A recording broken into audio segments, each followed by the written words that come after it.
सितंबर को राजस्थान हाईकोर्ट से एक बहुत ही वेल रीजन्ड और संवेदनशील ऑर्डर आया एक तरह से देखा जाए तो, जिसमें कोर्ट ने एक ऐसे ही कपल की अर्जी पर पुलिस को उनके खिलाफ थ्रेट परसेप्शन यानी कि उन्हें किस तरह का खतरा है इस बात की जांच करने का ऑर्डर दिया। कोर्ट ने ये भी कहा कि अगर इसके बाद उन्हें प्रोटेक्शन की ज़रूरत महसूस होती है तो उन्हें प्रोटेक्शन भी देना चाहिए।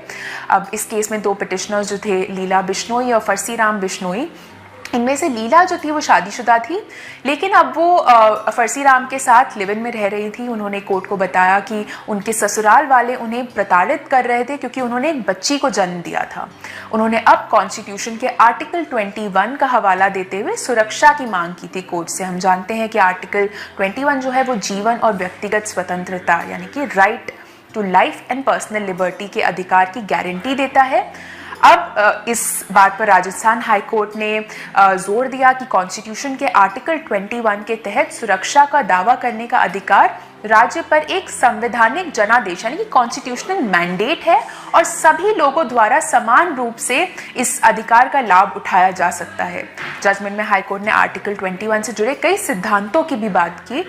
फॉर एग्जाम्पल, कोर्ट ने सुप्रीम कोर्ट की सेक्शन 377 की जजमेंट की बात की, जिसमें अपने खुद के लिए जाने वाले डिसीजंस ले पाने के अधिकार को, स्वतंत्र रूप से डिसीजंस ले पाने के अधिकार को इंसान की डिग्निटी का और आर्टिकल 21 का हिस्सा माना गया था।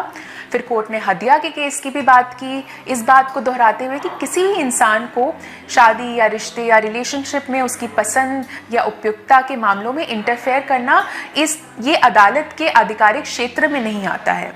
अब दिक्कत बस यही है कि ये जो राजस्थान हाईकोर्ट की जजमेंट है ये एक जज बेंच की जजमेंट है, तो कोई भी और हाईकोर्ट की सिंगल जज या 2 जजों की बेंच इसके विपरीत जजमेंट अभी भी आसानी से दे सकती है।